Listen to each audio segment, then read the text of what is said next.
Hello and welcome to JP Global. I'm Ayaz Khan. Today we are going to discuss Middle East, but from a very different perspective, because a important agreement has been signed by the three big powers, including a nuclear power. The Middle East has entered a new phase in its security landscape. For decades, region's security architecture rested largely on external guarantees.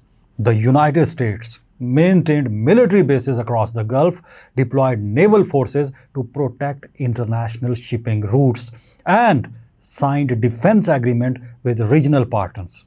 These agreements formed the backbone of Gulf security for many years. But what happened?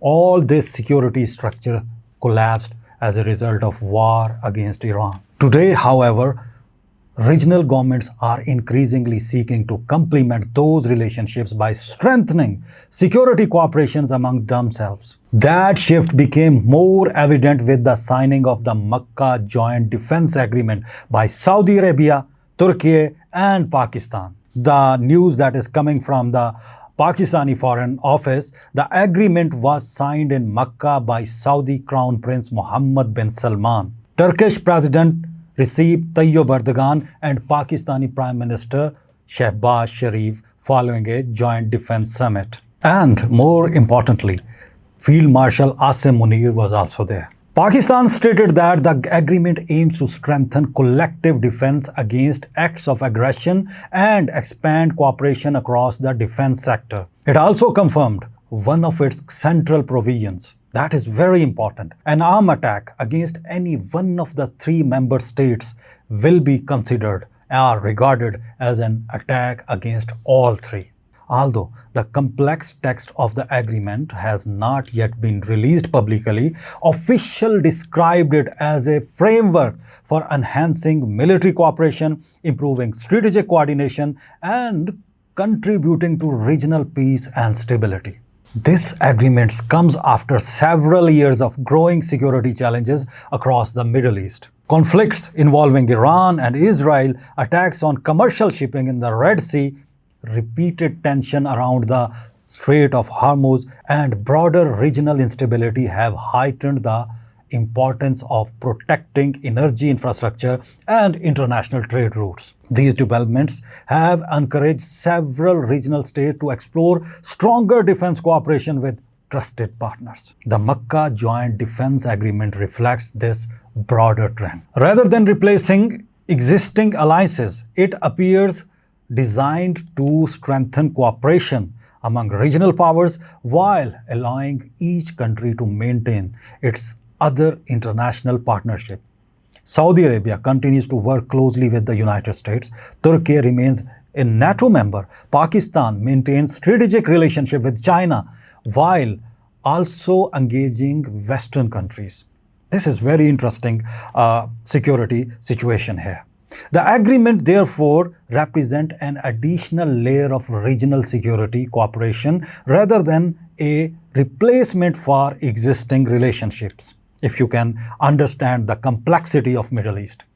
Each of the three countries, Pakistan, Saudi Arabia, and Turkey, bring different capabilities. Look at the Saudi Arabia first. Saudi Arabia possesses one of the world's largest defense budgets and plays a central role in global energy markets. Through Vision 2030, Riyadh is also investing heavily in developing its domestic defense industry. On the other hand, if you look at the Turkey has significantly expanded its indigenous defense sector over the past 2 decades. Turkish companies now manufacture drones, armored vehicles, naval platforms, missiles, and electronic warfare systems that are exported to numerous countries. Now come to Pakistan. Decades of professional military experience and a strategic geographic position linking South Asia, Central Asia, the Arabian Sea, and the Gulf. And the most important thing, if that can contribute to the Middle East security and also raise many questions as well, that Pakistan is also the only Muslim majority country possessing nuclear weapons. Although there is no public indication that the new agreement includes any nuclear commitments or extended nuclear guarantees. Analysts often describe the partnership as combining complementary strengths. Saudi Arabia's financial resources, Turkey's defense technology, and Pakistan's military capabilities. This makes the three countries a different and stronger entity. Another notable aspect of the agreement is the improving relationship between the Saudi Arabia and Turkey. That is very important angle.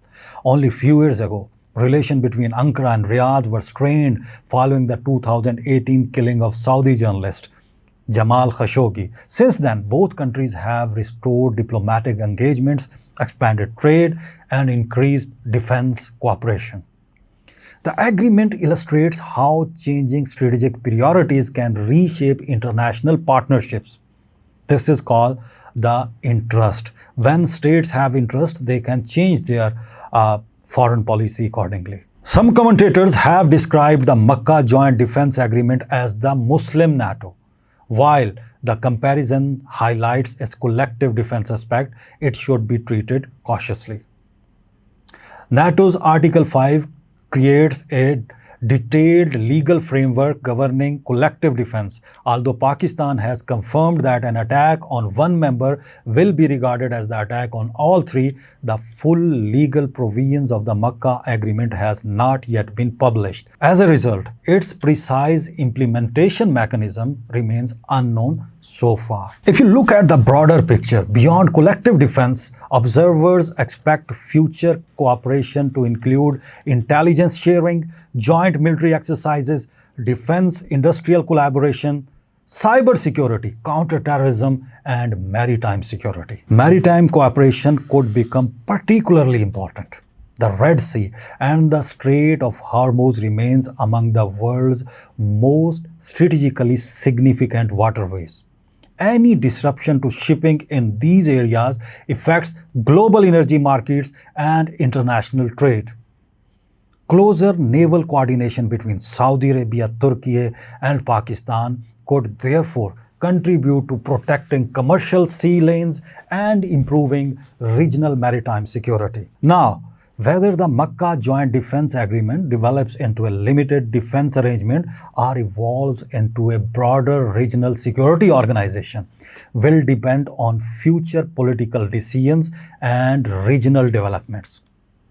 What is already clear, however, is that Saudi Arabia, Turkey, and Pakistan have formally established a new framework for defense cooperation. As the Middle East continues to adapt to changing geopolitical realities, the agreement may prove to be an important milestone in the evolution of regional security cooperation and strategic coordination among three influential Muslim majority states. Here also another question arises. What about the UAE that has signed the Abraham Accord and also left the OPEC? What UAE is going to do after this? Is UAE also going to join this grand agreement between these three countries and becoming the fourth? And what about the Kuwait that recently signed an agreement with Pakistan as well? Will Kuwait also join it? And what about the other countries? That is yet to be seen. As the Middle East continues to adapt to changing geopolitical realities, the agreement may prove to be an important milestone in the evolution of regional security cooperation and strategic coordination among three influential Muslim majority states: Pakistan, Turkey, and Saudi Arabia.